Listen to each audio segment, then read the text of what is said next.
If it's Tuesday, it's gotta be terrain.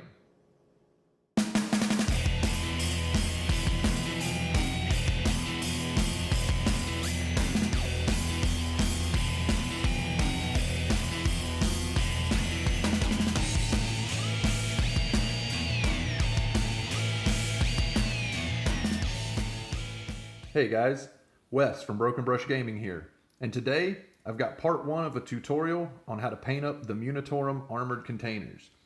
Now the technique that we're going to use to paint this guy can be used to paint all kinds of terrain. It's the same technique that I used on my Promethean relay pipes, this particular color, and you can use this with any color that you want. It works really well with red to give you this rusted look, but let's get right to it and see how we paint it up.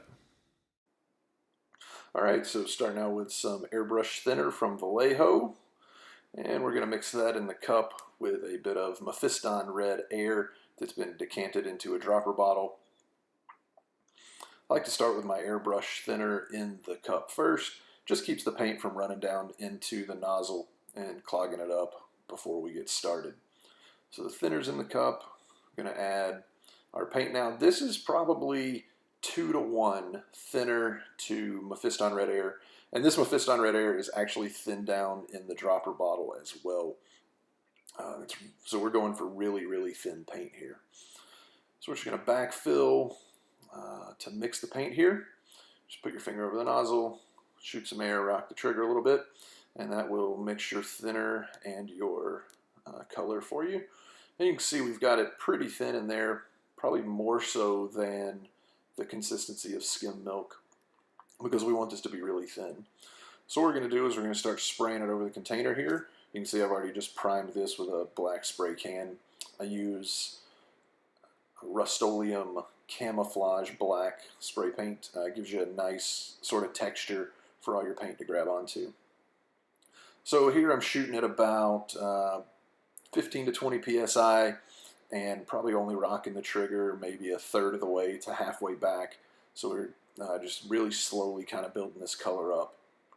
And the nice thing about the paint being so thin, our black primer will kind of still be showing through on the underside and give us this nice rusty sort of brown color. The nice thing about using the airbrush to do this is unless you really force the paint into the crevices and the creases and into all the detail, you can actually have some natural shadow build up from that black primer where you're not getting full coverage of the paint in those creases. And so you get some natural shadows that are built up. Later on in the video, I'll show you how I go in, once again with the airbrush, and increase those shadows so that you get a nice kind of gradient into your light and dark areas of the container. And so I'm just going to carry on here, filling in with our Mephiston red that's been heavily thinned, and we'll go fleet here and speed up the video.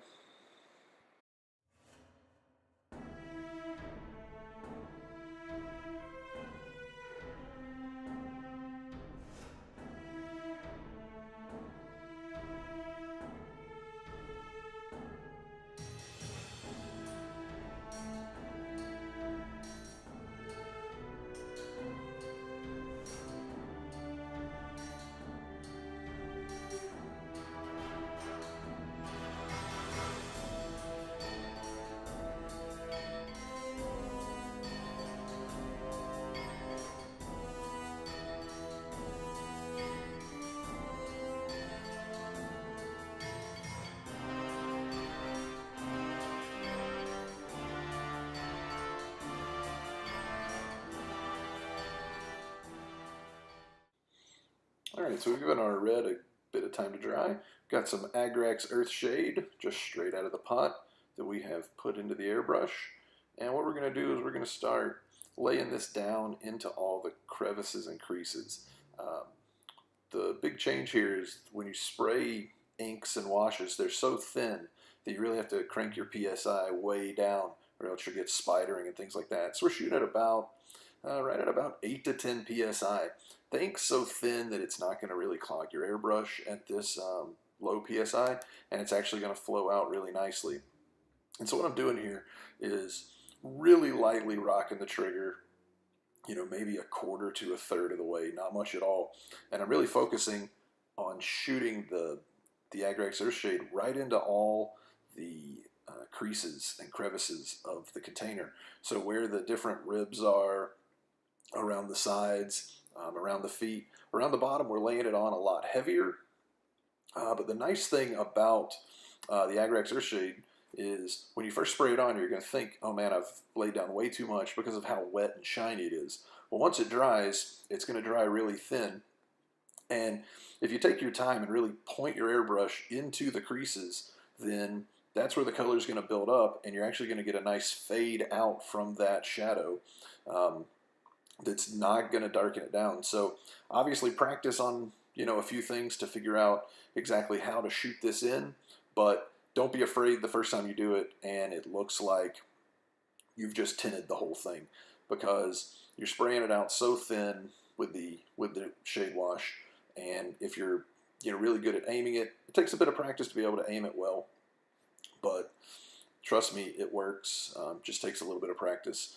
And then just kind of going through around all the different places where I would normally go in with a standard brush and lay down shade, and you end up getting kind of a line that doesn't have a nice gradient. The airbrush is going to give you that gradient. So once again, just a little bit of practice and figuring out how it works, and it actually works really quite easily. The other thing that you'll see me do here just a little bit later on is around the feet and the bottom. I really lay on several layers of the Agrax Earthshade just to darken up the bottom, get it prepped up and ready for doing some weathering, and we're going to do some weathering pigments on this guy as well. But yeah, that's really all you're doing here. So don't be afraid to spray Agrax Earthshade or any other shade wash out of your airbrush. Just remember, the key is to crank the PSI down really low. Like I said, spraying around 8 to 10 PSI, which you normally wouldn't do with regular colors that are in your airbrush. So just have to go back here, add a couple of times, and using a pipette, as you can see there, to get the Agrax Earthshade out of the pot and into the cup. When I reached across there, I was just cleaning out my pipette so that the shade didn't dry inside my pipette. So we'll speed up the video here just to kind of go through, and so you can see the end of shooting this shade into the recesses. You can see there I'm just cleaning up a little bit of tip dry. The shade will dry up on your tip. Don't think that it won't. But yeah, so we'll speed up the video here.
So there you have it, a really quick and easy way to paint up any kind of industrial terrain.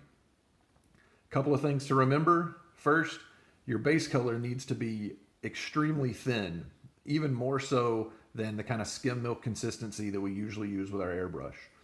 And number two, when you're spraying inks and washes, make sure to crank your PSI down really low. Somewhere around 8 to 10 PSI works really well to avoid any spidering of the paint. Next week, we're going to finish this guy up, so make sure you check back. We're going to do the details and some weathering on it with some chipping and things like that.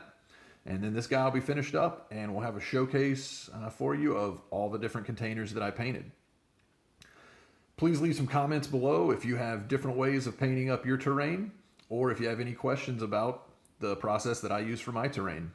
If you like the video, give us a like and throw us a sub on the channel. And as always, we will see you in the next video.